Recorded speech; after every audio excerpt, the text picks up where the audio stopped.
আপনার নিশ্চয়ই 16 থেকে 24, তাই না? হয়তো এর থেকেও বেশি হতে পারে। জীবনটা কত কঠিন, তাই না? আপনাকে কেন বলছি জানেন?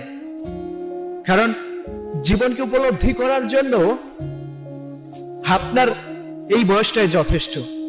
আর আপনার এই বয়সে আপনি যতটা জীবনটাকে উপলব্ধি করতে পারবেন, এর আগে হয়তো এমনটা সম্ভব না। জীবনে অনেক কিছু হারানো শুরু হয় 18 থেকে। যখন আপনি ম্যাট্রিক পরীক্ষাটা শেষ করবেন, কলেজে উঠবেন, তখন মনে হবে আবেগে গা ভাসিয়ে দিয়েছেন। ইন্টার সেকেন্ড ইয়ার শুরু হলো হারানোর খেলা। হারিয়ে ফেললেন অনেক কিছু, হারিয়ে ফেললেন বন্ধু বান্ধব, হারিয়ে ফেললেন জীবনের হাসি খুশি। ইন্টারটা কমপ্লিট হলো, ফ্যামিলি থেকে চাপ দিল, মাথায় টেনশন এলো, জীবনে কিছু করতে হবে।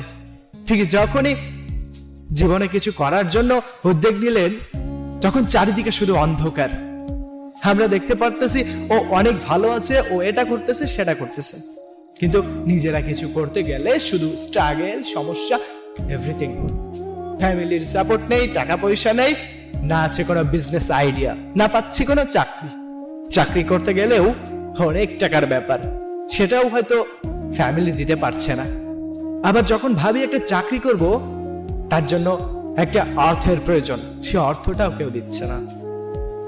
দিন শেষে কোনো উপায় না পেয়ে যখন ভাবলাম পাসপোর্ট করে উড়াল দিয়ে ওই দূর প্রবাসে গিয়ে নিজের স্বপ্নগুলো পূরণ করে বাড়িতে ফিরবো, তখন আত্মীয় স্বজন অনেকেই টাকা দিল।